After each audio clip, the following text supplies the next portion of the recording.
अभी recent Sunday classes में हम लोगों ने एक चीज सुनी थी, गीता का सर्वोत्तम उपदेश क्या है।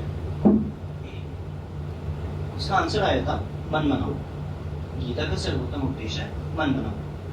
अब यदि कोई कहे कि मैं मन बना नहीं होगा, तो दो ही ऑप्शन है तुम्हारे पास, तीन ही तत्व हैं, आत्मा, परमात्मा, माया। या तो तुम परमात्मा का ध्यान कर लो या तो माया का ध्यान कर दो। तुम खुद तो आत्मा हो, अपना तो ध्यान करोगे नहीं। तो अब यदि कोई कहे मैं ध्यान नहीं करूंगा कृष्ण, तो कृष्ण की जगह किसका ध्यान करोगे? माया का, यानी विषयों का, है ना। प्रकृति जगत में अलग अलग विषय हैं प्रत्येक इंद्रिय के लिए। तो अब अगर कोई विषय का ध्यान करने लगे तो उसके साथ क्या क्या होगा, कॉन्सिक्वेंसेस क्या होंगे विषयों का ध्यान करने का, वही हम लोग का आज का टॉपिक है। कितनी बड़ी हानि हो सकती है लेश मात्र, मतलब एक सेकंड के लिए भी अगर कोई चिंतन कर ले विषयों का, तो क्या क्या हानि उसकी होगी, वही हम लोग का है टॉपिक आज का। तो भगवान ने एक श्लोक बोला है, नोटिस बोर्ड पे आप ही गए, Bhagavad Gita chapter 2 verse number 62। ध्यायतो विषयान् पुंसः संगस्तेषु उपजायते संगात् संजायते कामः कामात् क्रोधो अभिजायते ध्यायतो विषयान् पुंसः संगस्तेषु उपजायते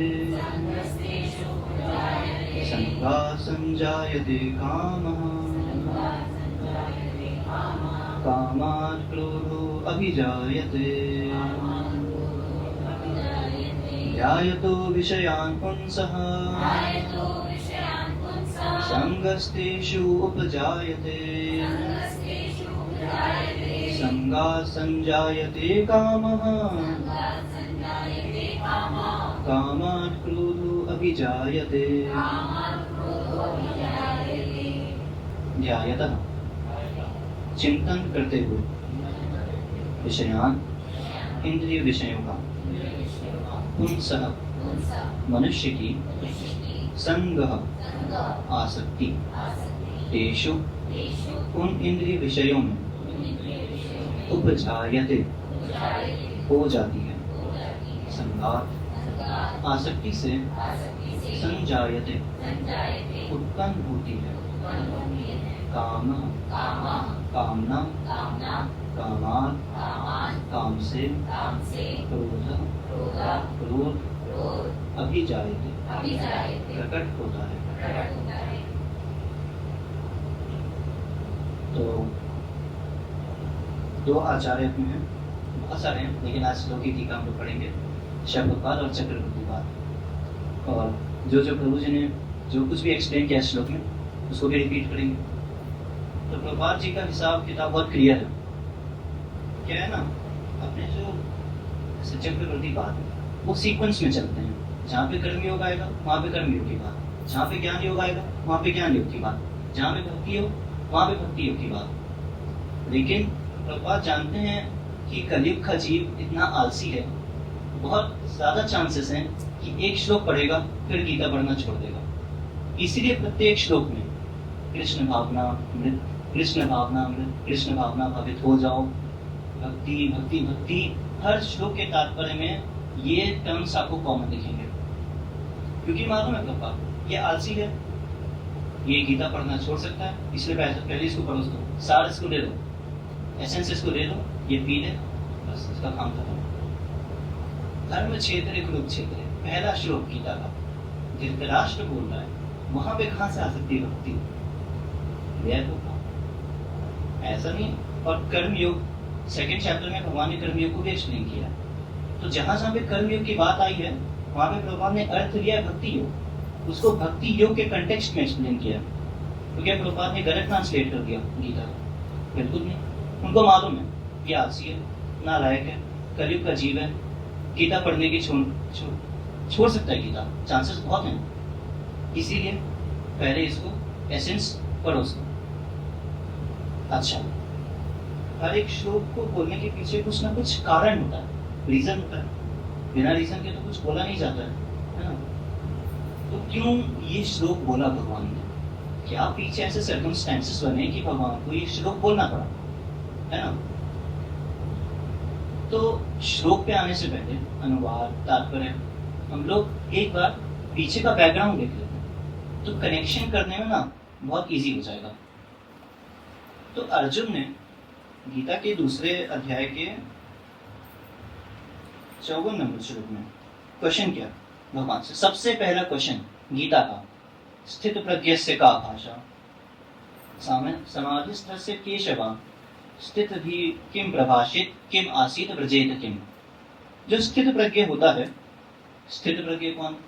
स्थित यानी सिचुएटेड, प्रज्ञ यानी बुद्धि के लिए प्रज्ञ शब्द का प्रयोग किया जाता है। जिसकी बुद्धि फिक्स है, जिसका मन भगवान में लगा हुआ है, उसके लक्षण पूछ रहे हैं अर्जुन भगवान से। तो क्या क्या पूछा? का भाषा, भाषा। अब देखिए हमारे आचार्यों की यहाँ पे कितनी जरूरत पड़ती है। भाषा से क्या समझ में आता है? स्थित प्रज्ञ क्या का भाषा, क्या बोलता है, कुछ ऐसा अर्थ आ रहा है। तो भाषा मतलब क्या? भगवान क्या बोलेंगे? पंजाबी बोलता है, संस्कृत बोलता है स्थित प्रज्ञ? नहीं, भाषा का मतलब है लक्षण।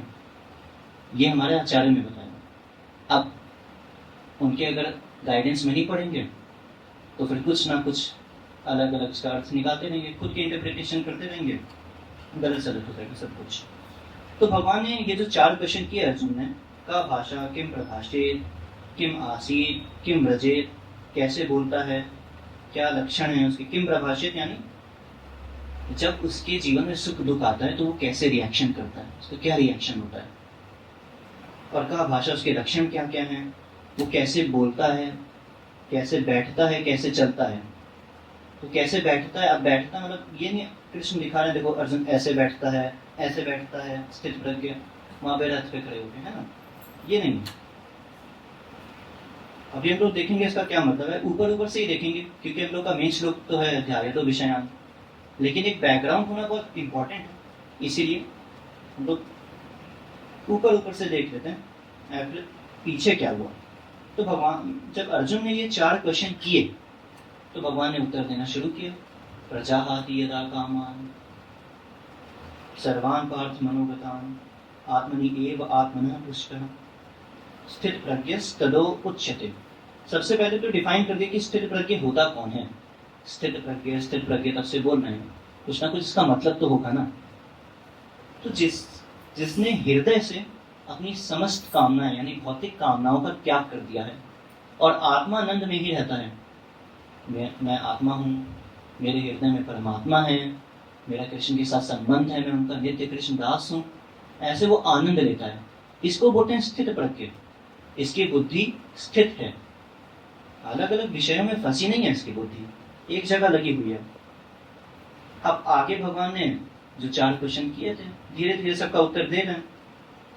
किम प्रभाषित, क्या बोलता है जब सुख दुख उसके सामने आता है तो स्थित प्रज्ञ क्या बोलता है, उसका आंसर दिया। दुखेषु अनुविग्नमनाः सुखेषु विगतस्पृहः वीतराग भय क्रोधः स्थित धीर मुनिर उच्यते।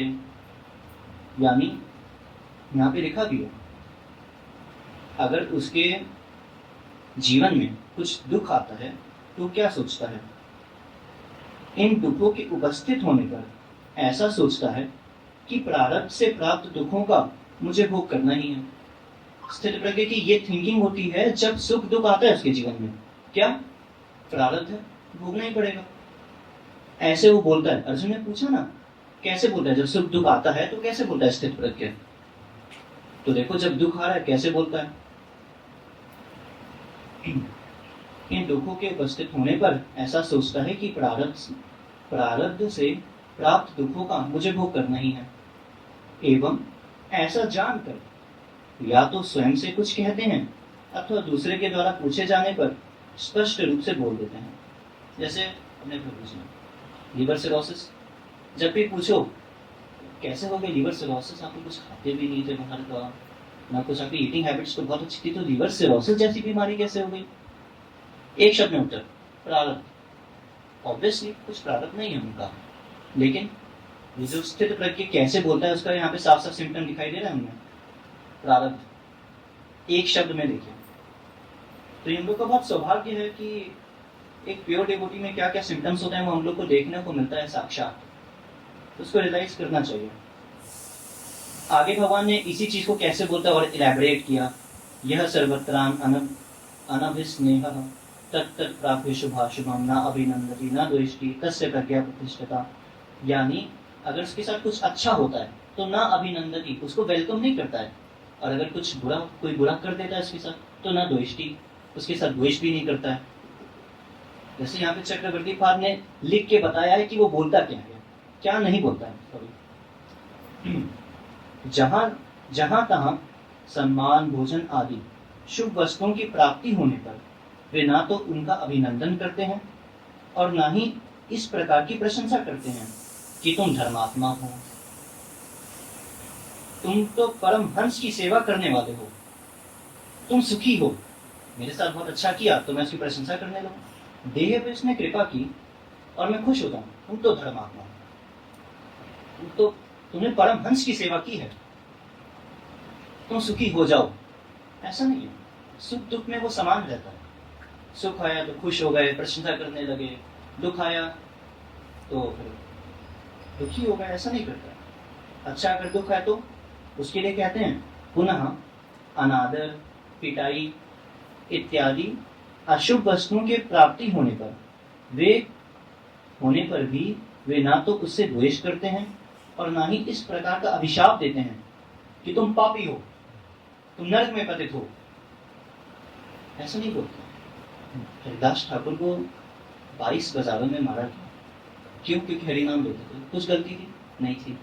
तो क्या जो मार देते उनसे कहा तुम पापी, तुम नरक में जाओ, ऐसा नहीं बोला ना हरिदास ठाकुर ने।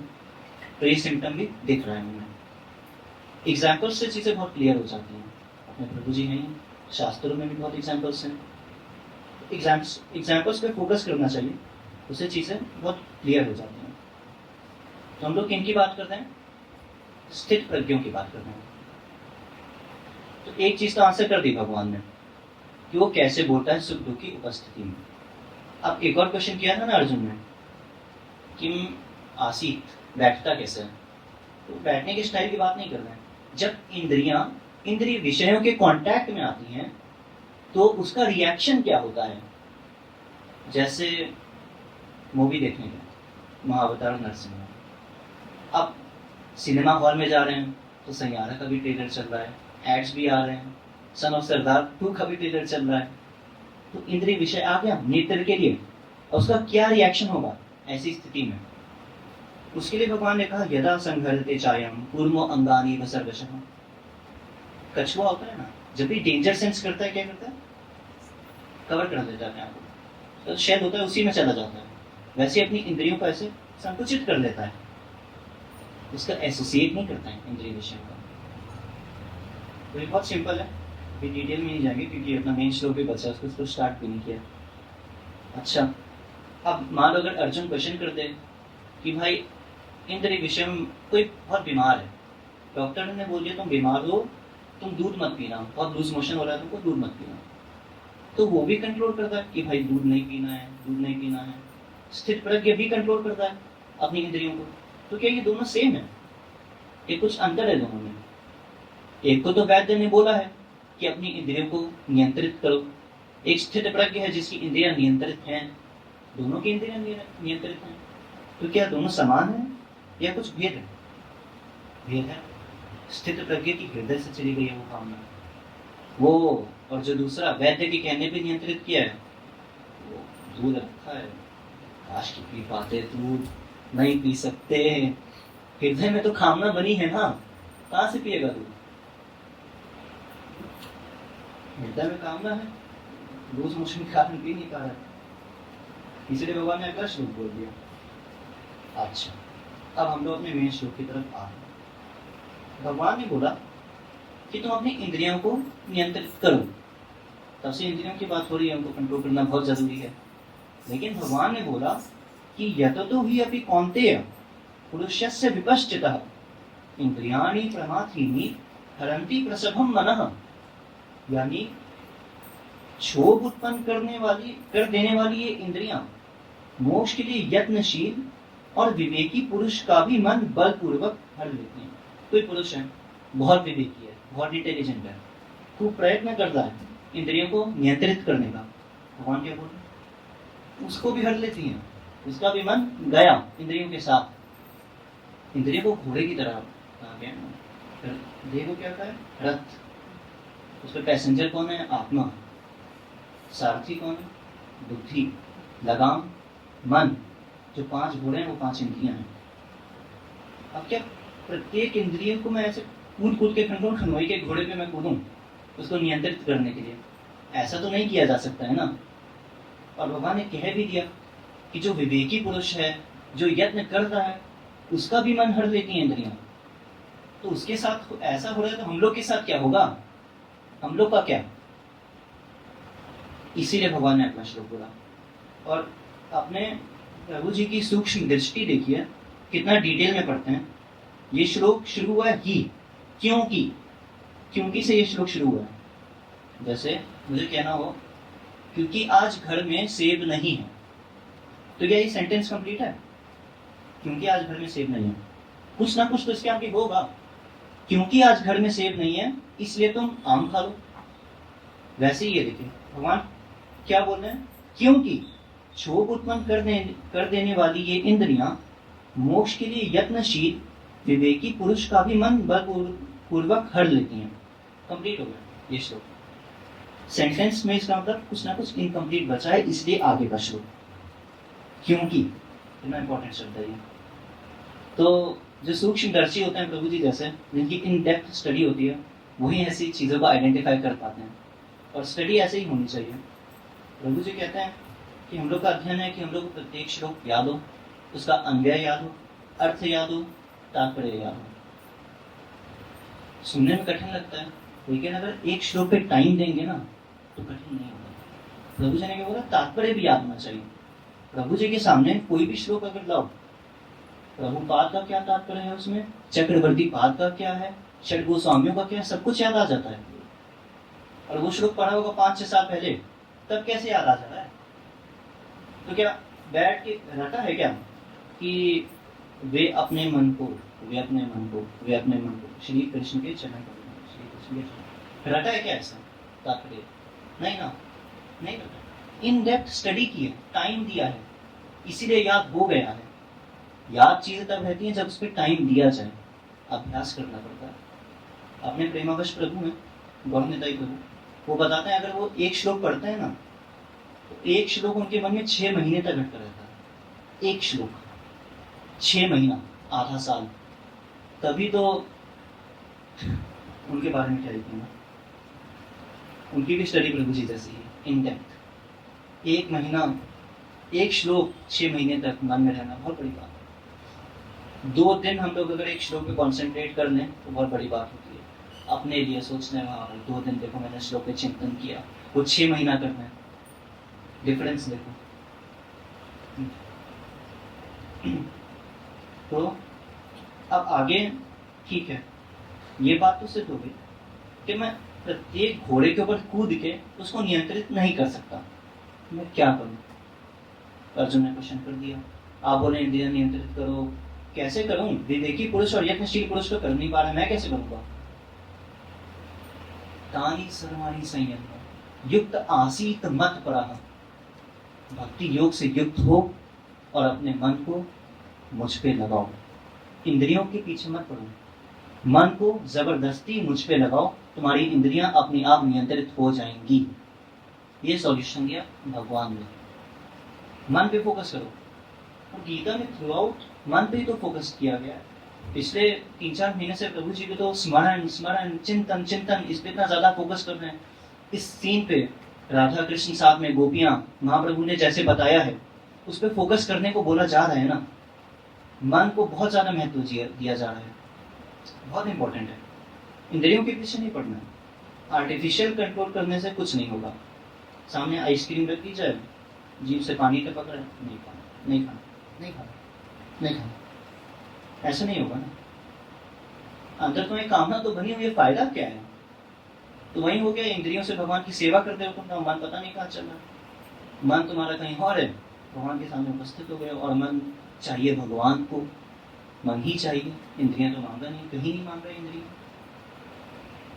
इंद्रियों से कुछ भी करो संसार में, मुझसे क्या, मन मुझे दे दो। इंद्रियां दे पा रहे हो, सोने पे सुहागा है, लेकिन प्रायोरिटी मन। तो इंद्रियों को वश में करने का क्या उपाय है?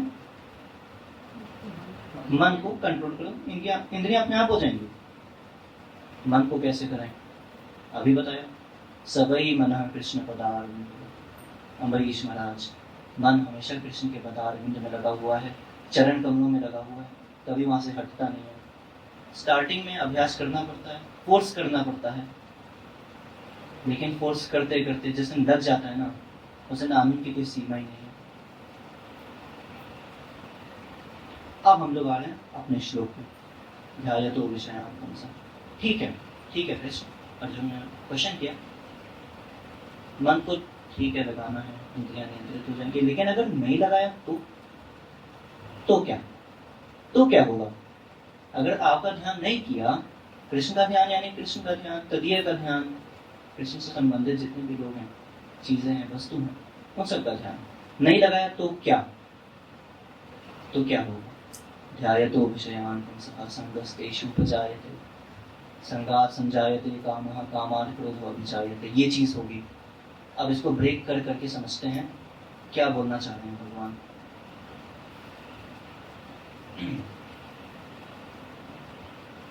विषयान् ध्यायतः पुंसः, विषयान् यानी शब्द आदि विषय। 5 इंद्रियां हैं, पांचों के लिए कुछ ना कुछ विषय है। आंख के लिए क्या? शब्द, रूप, रस, गंध, स्पर्श।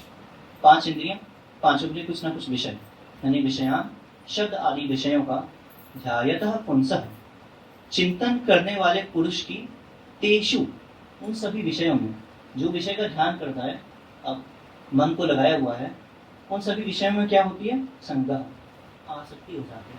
सबसे पहली चीज आसक्ति, चिंतन करना शुरू किया, सबसे पहला स्टेप। उससे भी पहले एक स्टेप प्रभु जी बताते हैं, पहले तो इंद्रिय विषय के कांटेक्ट में आया। मूवी देखने गए थे, मान लो सपोज कोई ट्रेलर आ गया किसी मटेरियल फिल्म का, इंद्रिय विषय के कांटेक्ट में आ गए, उसका ध्यान करना शुरू कर दिया, आसक्ति हो गई, संगह आसक्ति, और उपजायत यानी उत्पन्न हो जाती है, आसक्ति उत्पन्न हो जाती है, और संगात कामः, संगात कामः यानी आसक्ति से क्या होगा? आसक्ति से आएगा काम। काम क्या है इसको भी हम लोग समझेंगे। और काम संजायते, उत्पन्न हो जाता है, और कामात् क्रोधः अभिजायते, यानी काम से क्रोध उत्पन्न हो जाता है। तो ये 3-4 चीजें उत्पन्न हो ही जा रही हैं। बस ध्यान किया, तुम देखो चेतना कैसे कवर होती जा रही है तुम्हारी। आपके ऊपर अगर मैं मन नहीं लगाऊंगा, क्या होगा? देखो क्या होगा, कैसे तुम्हारी चेतना कवर होगी और कैसे तुम संसार कूप में पतित होगे, उसको देखो। अगर तुमने मन नहीं लगाया मुझ पे, कितना डेंजरस है। अनुवाद चक्रवर्ती पाठ कहते हैं, शब्द आदि विषयों का निरंतर चिंतन करने से उन विषयों में चिंतनकारी पुरुष की आसक्ति उत्पन्न हो जाती है। आसक्ति से काम एवं काम से क्रोध की उत्पत्ति होती है। ये जो पूरी प्रोसेस है ना, आसक्ति से काम, काम से क्रोध, ये वो, इसको बहुत सुंदर एग्जाम्पल से समझा जा सकता है। प्रभु जी ने एक एग्जाम्पल दिया, एडवर्टीजमेंट आइडिया। उसमें क्या हो रहा है, जो स्त्री पुरुष हैं, जिन जिन विषयों का भोग करते हैं, उसमें खूब सुखी दिखाई दे रहे हैं। अब उस पर ध्यान गया मेरा, अब मैं सोच रहा हूँ ये काफी सुखी हैं ये लोग, तो जिस चीज से उनको सुख आ रहा है उसकी आवश्यकता मुझे अपने जीवन में महसूस होने लगी। अच्छा, एडवर्टीजमेंट देखा, उसमें दिखाए जाने वाले विषयों का ध्यान किया, अब उसमें जो सुख आ रहा था उनको, उनकी आवश्यकता महसूस हो रही है जीवन में, लक्ष्य बना दिया। अब जब आवश्यकता किसी चीज की महसूस हो तो मैं इसको प्राप्त करने की कोशिश करूंगा ना, तो पहले तो लक्ष्य बनाना पड़ेगा ना। कोई चीज अगर प्राप्त करनी है, कृष्ण भी प्राप्त करने तो लक्ष्य चाहिए, भगवत प्राप्ति इसी जीवन में, ये लक्ष्य करना पड़ेगा, लक्षित करना पड़ेगा। तो लक्ष्य बना दिया। जो लक्ष्य बनाने वाली स्टेज है ना, इसको बोलते हैं आसक्ति। उसकी आसक्ति हो गई उस विषय में। अच्छा, अभी काम शब्द आया था ना यहाँ पे, काम, तो काम का क्या मतलब है? अब बुद्धि और इंद्रियां साथ दे रही हैं उस विषय को प्राप्त करने के लिए। पहले तो मन मानसिक धरातल की तो थी चीज है, आसक्ति तो मन ही मन हुई थी ना। अब लेकिन वो चीज प्राप्त करनी है, तो प्राप्त तो ऐसे सोचने से तो हो नहीं जाएंगी, प्राप्त हो गया नहीं ऐसा तो होगा नहीं, फिजिकली कुछ करना पड़ेगा, प्लानिंग करनी पड़ेगी। बुद्धि ने प्लानिंग की, इंद्रियां फिजिकली लग गई, इसको बोलते हैं काम। जब बुद्धि और मन और इंद्रियां तीनों चीजें किसी चीज की प्राप्ति के लिए लग जाएं, तो ध्यायतो विषयान् पुंसः, ध्यान किया, संगस्तेषु उपजायते, संग यानी आसक्ति हो गई, और संगात संजायते काम, काम उत्पन्न हो गया, यानी मन बुद्धि इंद्रियां तीनों चीजें लग गई उस चीज को प्राप्त करने के लिए। अब मान लो खूब ध्यान किया, आसक्ति उत्पन्न की, खूब ध्यान किया, उसकी आवश्यकता महसूस की, लक्ष्य बनाया, आसक्ति हुई, बुद्धि भी लगी, इंद्रियां भी लगी, मन भी लगा, प्राप्ति के लिए उसके लिए फिजिकली एक्ट करना शुरू किया कि प्राप्त हो जाए, अब तो हो ही जाएगा। बाधा डाल दी किसी ने बाधा डाल दी। जिस चीज की प्राप्ति के लिए मैं इतना कुछ कर रहा था उसको प्रतिहत कर दिया किसी ने, क्या होगा? क्रोधात् क्या था? संजायते कामा, कामात् क्रोधो अभिजायते। क्रोध की उत्पत्ति हो गई। अब क्रोध की उत्पत्ति हुई तो विवेक वगैरह सब गया। मैं कृष्ण का अंश हूँ, सामने वाला भी कृष्ण का अंश है, उसका कृष्ण से कुछ संबंध है, जिसका कृष्ण से संबंध है, जो कृष्ण का अंश है, मैं उस पर क्रोध करना क्यों? मेरे सेंस ग्रेटिफिकेशन में इसने बाधा डाल दी, इसीलिए मैं उस पर गुस्सा करता हूँ, ब्लैंक हो गया मैं। क्रोध इतना डेंजरस है। तो इस क्रोध की बात क्या होता है, इसका भी, इसके लिए नेक्स्ट श्लोक कहा है भगवान ने, क्रोधात् भवति सम्मोहः, सम्मोहित हो जाता है, सम्मोहात् स्मृति विभ्रमः, स्मृति गई, स्मृति भ्रंशात् बुद्धि नाशो, बुद्धि का नाश, बुद्धि नाशात् प्रणश्यति, संसार रूप में पतन। तो वो वाला श्लोक नहीं लिया क्योंकि बहुत लंबा हो जाता। तो इस एडवर्टीजमेंट के एग्जांपल से आई होप ये जो पूरी प्रोसेस है विषयों का ध्यान करने से क्या क्या चीजें होती हैं वो आई होप समझ में आ गया होगा। तो प्रभु जी की शब्द हैं, आप लोग तो सब कुछ समझे हो, तो बस रिपीट करना, आप लोग तो सुने हो प्रभु जी से क्या समझाना। खैर, स्थित प्रज्ञस्य मनोवशीकार एव बाह्य इंद्रिय वशीकार कारणम। स्थित प्रज्ञ पुरुष की, पुरुषों का अपने मन को वशीभूत करना ही बाह्य इंद्रियों को वश में करने का मूल कारण है। ये चीज तो बता दी, बाह्य इंद्रियां कैसे वशीभूत हुई? मन को वशीभूत किया, इसलिए हो गई। कैसे मन को वशीभूत किया? सभी मन कृष्ण पदार्थ, लेकिन सर्वथा मनोवशीकार अभावे, अगर मन को संपूर्ण रूप से वश में नहीं कर पाने के कारण क्या होता है, मन को संपूर्ण रूप से नहीं वशीभूत किया, विषयों का ध्यान किया, तो क्या होता है? तू यत् स्यात् शृणु, उसको सुनो। क्या होता है? सुना दिया भगवान ने, बता दिया चक्रवर्ती पाद ने। संगः आसक्ति, ध्यान किया, आसक्ति हुई, आसक्त्य च तेषु अधिकः कामो अभिलाषः, आसक्ति से काम की उत्पत्ति हुई, और कामात् केनचित् प्रतिहतात् क्रोध, अगर किसी ने प्रतिहत कर दिया उस चीज को तो क्रोध। ठीक, तो इस श्लोक को कहने का कारण यही था कि अगर नहीं कर पाया मन को वशीभूत तो क्या होगा? विषयों का ध्यान करोगे तो क्या क्या होगा, वो पूरी प्रोसेस हम लोगों ने देख ली। अच्छा, रजोगुणी सुख क्या होता है? हम सभी जानते हैं कि स्टार्टिंग में अमृत के समान लगता है रजोगुणी सुख, लेकिन अंत में विष। ये जो क्रोध है ना, ये वो विष है। और सतोगुणी स्टार्टिंग में विष, अंत में अमृत। सुबह उठना पड़ता है 3-4 बजे, हमें क्या नियम बना दिए। स्टार्टिंग में विष की समान लग रहा है ना, बस यार बढ़िया नींद आ रही थी, जबरदस्ती उठो, उठते जाओ। जिस दिन प्रोग्रेस होगी, आनंद आना शुरू होगा साधना में, उस दिन अमृत के समान लगेगी ये चीज। जो स्टार्टिंग में विष के समान लग रही थी वही अमृत हो गया। ये होता है सतोगुणी। और रजोगुणी पूरी प्रोसेस जो अभी बताई, क्रोध तक पहुंचा।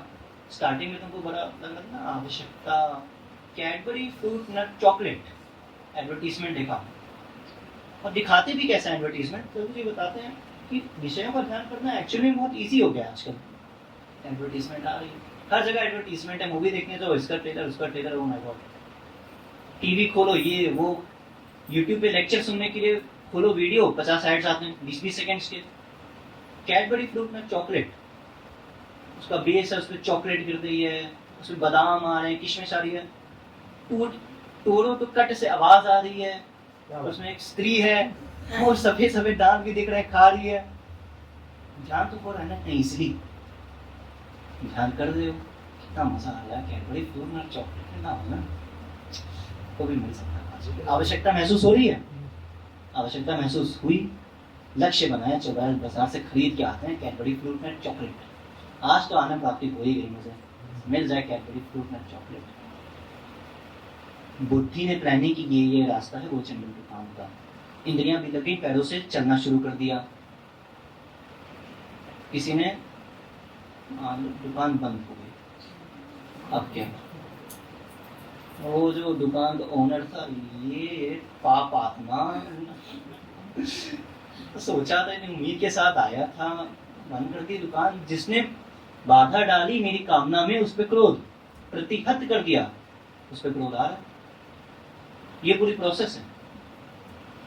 प्रभु जी ने एक और एग्जाम्पल दिया था अपने लेक्चर में, 2014 की बात है, जब शाश्वत प्रभु जी स्कूल में पढ़ते थे। 9th क्लास के एक बच्चे ने अपने टीचर को कमर पे गोली मार दी। क्यों गोली मार दी? जब क्लास एंड होती है तो जाना पड़ता है क्लास से, है ना। अब क्लास में रुक जाओ तो टीचर बोलेगा ना जाने को, क्यों रुके हो, स्कूल का टाइम खत्म हो चुका है, अभी क्लास में बैठे हो। अपने मित्र से कुछ चर्चा करता था, टीचर पीछे से आया, चापड़ मार दिया। अगले दिन आया रिवॉल्वर लेके, उनके पिताजी पुलिस में, कमर पे गोली मार दी। क्यों मार दी? मुझे जो आनंद आ रहा था अपने मित्र के साथ वार्तालाप करने में, उसमें तुमने बाधा डाल दी, गोली खाओ। यही है। अच्छा, विषय बता दिए, शब्द, रूप, गंध, स्पर्श, रस। तो बेसिकली ये श्लोक हम लोग को सावधान करता है कि ध्यान ही मत करो ना, तुम ध्यान कर दो तो देखो ना क्या क्या हो रहा है। और अभी तो पिक्चर बाकी है, तो नेक्स्ट श्लोक क्रोधात् भवति सम्मोहः, वो वाला तो श्लोक आज एक्सप्लेन नहीं कर पा रहे क्योंकि समय का थोड़ा कमी है। लेकिन संसार कूप में कैसे पतन होता है ना, वो भी एक बार फ्यूचर में कभी। अब प्रभुपाद तो चक्रवर्ती पाद का हिसाब किताब, दोनों का हिसाब किताब क्लियर है। चक्रवर्ती पाद सीक्वेंस में चलते हैं। प्रभुपाद तुम आलसी नालायक, मुझे मालूम है तुम छोड़ सकते हो श्लोक पढ़ना, अभी लो कृष्ण भावना, अभी लो, पियो उसको। छोड़ दोगे तो फिर से पता हो जाएगा। ये करुणा है उनकी, कर्म योग को एज भक्ति योग ट्रांसलेट करना, ये उनकी करुणा है। अगर ना करें बिल्कुल चांसेस है, हम लोग का छूट जाता है ना, रेगुलर स्टडिंग कभी कभी छूट जाती है, इसीलिए पहले पढ़ो उसको सब कुछ। तो अनुवाद बाय शेर भगवान की जय। इंद्रिय विषयों का चिंतन करने से मनुष्य की उनमें आसक्ति हो जाती है, आसक्ति से काम, और फिर काम से क्रोध होता है। ये तो उन्होंने प्रोसेस तात्पर्य। जो मनुष्य कृष्ण भावना भावित नहीं है, आगे कृष्ण भावना भाव, जो मनुष्य कृष्ण भावना भावित नहीं है, उसमें इंद्रिय विषयों के चिंतन से विषय भोग की इच्छा उत्पन्न हो जाती है। इंद्रियों को कुछ ना कुछ कार्य चाहिए, अतः यदि उन्हें भगवत भक्ति में तत्पर नहीं रखा जाएगा तो वे निश्चित रूप से भोग परायण होना चाहेंगी। आंख है, आंख से देखना छोड़ दें क्या? या तो बिल मंगल ठाकुर की जगह तरह कॉन्फिडेंस हो कि आंख फोड़ दो, इंद्रिय विषय दिखेंगे ही नहीं, या तो उतना कॉन्फिडेंस अपने अंदर लाओ। अब जिह्वा है, टेस्ट करेगी, बोलेगी, नासिका सूंघेगी, आंख देखी, कान सुनेंगे, स्किन टच करेगी, स्पर्श होगा। क्या मतलब कुछ करना ही छोड़ दें क्या? नहीं ना, तो सब मना करते हैं ये चीजें, तो ज्ञानी लोग करते हैं सब कुछ छोड़ देना। नहीं, इंद्रियां कुछ ना कुछ कार्य करना चाहती हैं, इसलिए भगवत भक्ति में उनको तत्पर रखो, मन के साथ। मन लगाओ कृष्ण में, इंद्रियां भी लगाओ कृष्ण में, नियंत्रित हो जाएंगी। आर्टिफिशियल प्रयास नहीं करना, यहाँ पे आइसक्रीम रखी है, आइसक्रीम फेंक दो, नहीं। अन्य स्वर्गीय देवताओं के संबंध में तो कहना ही क्या। शिव ब्रह्मा सहित प्राकृत जगत में जीव मात्र का इंद्रिय विषयों के प्रति आकर्षण। शिव ब्रह्मा का एग्जाम्पल दे दिया। अब शिव ब्रह्मा का क्यों एग्जाम्पल दिया, अभी हम लोग इसको देखेंगे। हम लोग जानते हैं दोनों कितनी ग्रेट पर्सनैलिटीज हैं, शिव ब्रह्मा। अन्य स्वर्गीय देवताओं के संबंध में कह दो, कहना ही क्या। शिव ब्रह्मा सहित प्राकृत जगत में जीव मात्र का इंद्रिय विषयों के प्रति आकर्षण है। इस प्राकृत प्रपंच से मुक्ति का एकमात्र मार्ग कृष्ण भावना भावित हो जाना है। ये पापा ने ऊपर कह ही दिया। अब एग्जाम्पल दे रहे हैं। शिव ध्यान मग्न थे, पर पार्वती द्वारा विषय भोग के लिए उत्तेजित किए जाने पर वे सहमत हो गए, जिससे कार्तिकेय का जन्म हुआ। देवताओं के कमांडर कार्तिकेय है ना। अच्छा, आगे एग्जाम्पल दिया है हरिदास ठाकुर का। तरुण भगवत भक्त ठाकुर हरिदास को मूर्तिमान माया देवी ने इसी प्रकार प्रलोभित किया था, परंतु विशुद्ध कृष्ण भक्ति के प्रताप से वे अनायास उस परीक्षा में उत्तीर्ण हुए। हरिदास ठाकुर पास कर गए और शिव जी को कहने पास नहीं कर पाए।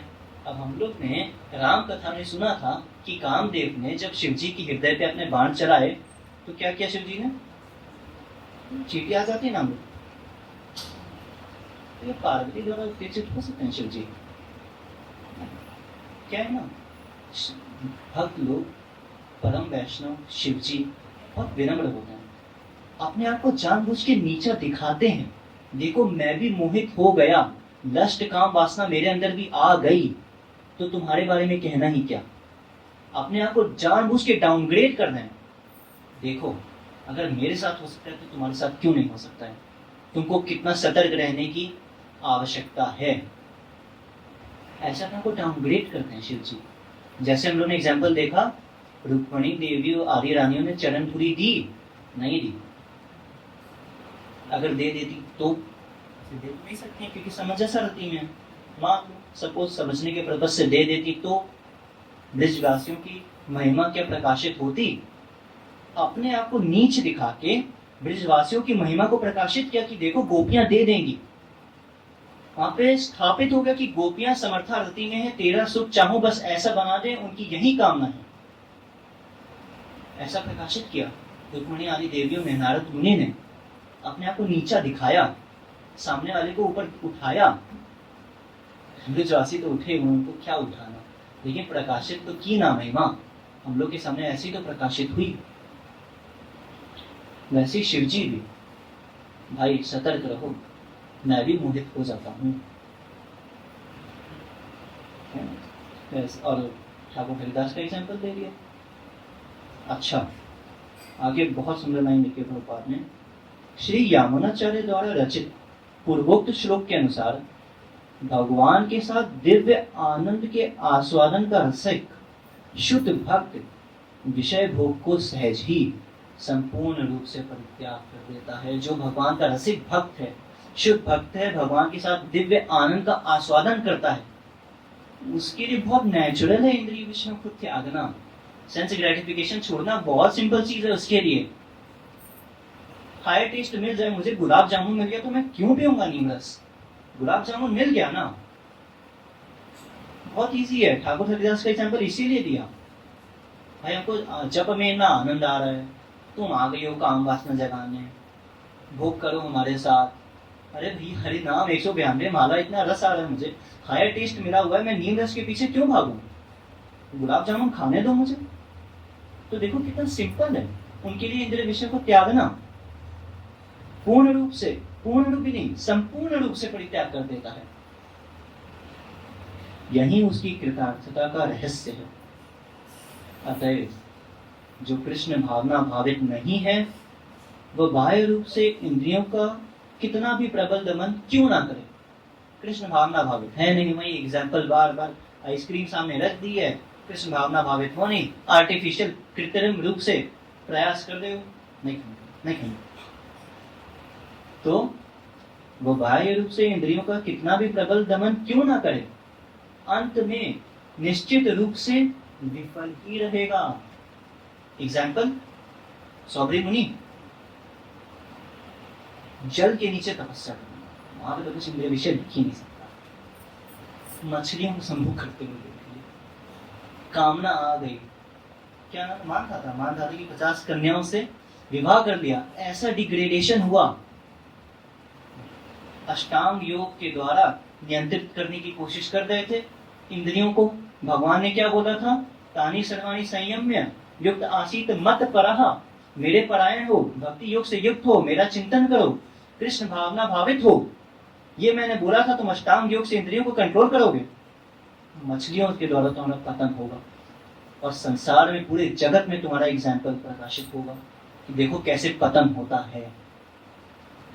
खैर, हम लोग ने ये कथा सुनी है, गरुण जी के चरण कमलों में अपराध किया था, मछली नहीं खाने देंगे तुमको, क्यों नहीं खाने दोगे, भगवान की सवारी, गरुण जी इतने बड़े वैष्णव, ऐसा व्यवहार करोगे, तुम कंट्रोल करोगे सीनियर वैष्णव को, पतन हो गया। लेकिन बहाना बना कि मछलियों को देख लिया, लेकिन ये भी एक चीज है, सीखना चाहिए। तो बाह्य रूप से इंद्रियों का कितना भी प्रबल दमन क्यों ना करे, अंत में निश्चित रूप से विफल ही रहेगा, क्योंकि विषय सुख का लेश मात्र चिंतन भी उसे इंद्रिय तृप्ति के लिए उत्तेजित कर देता है। पूछा था ना अर्जुन, ध्यान कर लें, क्षण भर के लिए कर लें, लेश मात्र, क्या दिक्कत है। विषय सुख का लेश मात्र चिंतन भी उसे इंद्रिय तृप्ति के लिए उत्तेजित कर देगा। आसक्ति हो, आवश्यकता महसूस होगी, लक्ष्य बनाओगे, आसक्ति होगी, काम आएगा, फिजिकली करना शुरू कर दोगे, प्लानिंग करोगे, काम आएगा तो क्रोध भी आएगा, अगर कोई प्रतिघात कर दिया, क्रोध आएगा तो सम्मोहित हो जाओगे, सम्मोहित हो जाओगे तो क्या होगा, सम्मोहात् स्मृति विभ्रमः, स्मृति नाश तो बुद्धि नाश प्रणश्यति, संसार कूप में पतन हो गया। बुद्धि के नाश होने से संसार कूप में कैसे पतन हुआ, बुद्धि क्या है, सारथी, किसको हाथ में अपने लिए, लगाम, मन रूपी लगाम को हाथ में लिए है, लगाम मार के घोड़ों को कंट्रोल करता है, पांचों इंद्रियां। अब सारथी ही चला गया तो लगाम कौन हाथ में ले, घोड़ों को कौन पकड़े, लगाम भी हवा में, घोड़े भी इधर उधर। तो जब सब कुछ हमारा आउट ऑफ कंट्रोल हो गया, जब संसार कूप में जाओ, प्रणश्यति, नाश हो गया। अच्छा,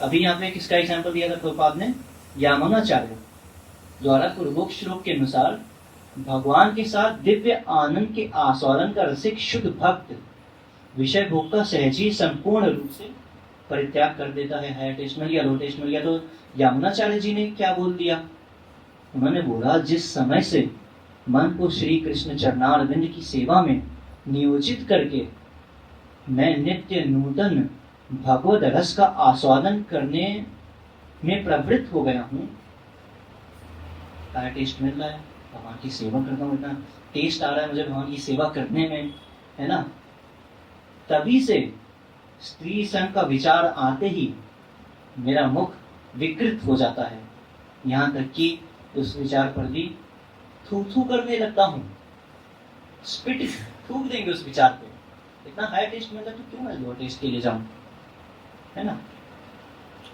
तो इंद्रियों को कृत्रिम रूप से नियंत्रित करना बेकार है। सौबरी मुनि का एग्जाम्पल है, और भी बहुत सारे एग्जाम्पल्स हैं, शास्त्रों में तो बहुत एग्जाम्पल्स दिए गए हैं। तो हम लोग ने क्या देखा आज, ध्यायतो विषयान् पुंसः संगस्तेषु उपजायते, संगात् संजायते कामः, कामात् क्रोधो अभिजायते। इंद्रिय विषय का कॉन्टैक्ट में आया।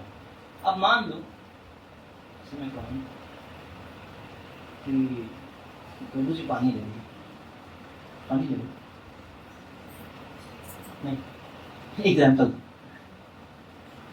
अब इन्होंने सुना ना पानी ले आइए, वैसे मैं बोलूँ सॉरी, बहुत सीनियर आपसे पानी सर मैंने अभी अभी मांगा, सबके सामने थोड़ा दिखाना पड़ता है, हम भी बिना रखते हैं इसीलिए। तो इन्होंने सुना तभी तो पानी लाने के लिए उठे, है ना। अब मान लो इंद्रिय विषय के कांटेक्ट में कुछ लोग संसार की चर्चा कर रहे हैं, अगर मैं उसको सुनूं ही ना, मेरा मन अगर कृष्ण पे लगा हुआ है, तो मेरे कान उस तरफ जाएंगे ही नहीं। अगर कुछ बोला जाता है, सुनना मतलब करना। पानी लाने के लिए बोला तो उन्होंने किया, है ना। सुनना मतलब करना। वैसे ही संसार है, कोई जॉब पे जा रहा है, कोई बाहर निकल रहा है, बहुत इंद्रिय विषय हैं। आंखों को आंख इधर उधर घुमाओ तो इधर तमाम दुकानें, कान बंद करके चलेंगे क्या? इतने लोग चर्चाएं करते हैं संसार की। जीभ, बगल बगल में स्ट्रीट फूड, मोमोस, गोलगप्पे, समोसा। स्किन ना फ्रीली स्त्री पुरुष इंटरमिंगल करते हैं, उससे भी काम ना आ सकती है। और क्या, नासिका, कुछ अच्छी सुगंध आई, बढ़िया सुगंध आ गई, हम जा रहे थे रास्ते में, तो पनीर की महक आ गई, सुनने लगे ना। इंद्रिय विषय आ रहे हैं, लेकिन अगर मेरा मन कृष्ण पे लगा है तो उस पर जाएगा ही नहीं मेरा ध्यान। आंखों के सामने कुछ हो रहा है, लेकिन अगर मेरा मन कृष्ण पे सिचुएटेड है, सामने बहुत कुछ होता भी रहेगा, मुझे पता ही नहीं चलेगा। आगे कोई पूछेगा तुमने वो चीज देखी, क्या देखी, कहाँ था तुम्हारा मन, कहाँ था? कृष्ण में था, इसलिए नहीं देखा। मन अगर कृष्ण में लगा हुआ है तो इंद्रिय विषय आ भी जाए ना तो ध्यान नहीं होता है। लेकिन अगर मन कृष्ण में नहीं लगा है तो इंद्रिय विषय के कांटेक्ट में आया तो फिर से वही प्रोसेस, ध्यान किया, ध्यान की आवश्यकता महसूस हुई, आनंदित देखा, आवश्यकता हुई, लक्ष्य बनाया, आसक्ति हुई, काम उत्पन्न हुआ, फिजिकली लग गए, प्लानिंग की, क्रोध आ गया, अगर किसी ने प्रतिहत कर दिया, सामने वाले के साथ भी बुरा व्यवहार किया, भूल गए वो कृष्ण का अंश है। सेंस ग्रेटिफिकेशन में बात है, अभी बताते हैं, हो गए ना कृष्ण के अंश। ऐसे क्रोध अंधा कर देता है। स्टार्टिंग पॉइंट यही था, ध्यान किया, ध्यान से बचना, विषयों के ध्यान से बचना, कृष्ण का ध्यान करना है। अगर करेंगे कभी भी आगे की प्रोसेस आएगी ही नहीं। प्रभु जी कहते हैं इस श्लोक से बस ये एक चीज सीखनी है कि ध्यान कृष्ण का करो, प्लीज प्लीज कृष्ण का ध्यान करो, ध्यान करो, कृष्ण का करो, तदीय का करो। कृष्ण प्लस तदीय, कृष्ण बोल रहे हैं तो तदीय साथ में इंक्लूडेड है। ऐसा नहीं हम नहीं करेंगे, कृष्ण कह रहे हैं रूप गोस्वामी का हम चिंतन नहीं करेंगे, कृष्ण का ध्यान बोला है, तदीय है वो, क्यों नहीं करोगे? तदीय का करो, कृष्ण का करो। तो जितने पॉइंट्स आया हमें सारे कवर हो गए। आपको अच्छे से मैं प्रभु जी की शब्दों को दोहरा पाया, और बोल भी नहीं पाता हूँ सही से, राग बनाना करता रहता हूँ, बीच में हकलाता हूँ, बोलना भी नहीं आता है। तो आप सभी वरिष्ठ वैष्णवों ने उस चीज़ को भी सहा, मेरे हकलाने को, उसके लिए थैंक यू वेरी मच। हरे कृष्ण। प्रभुपाद की जय, हरि मोहन प्रभु जी की जय, जय गौर।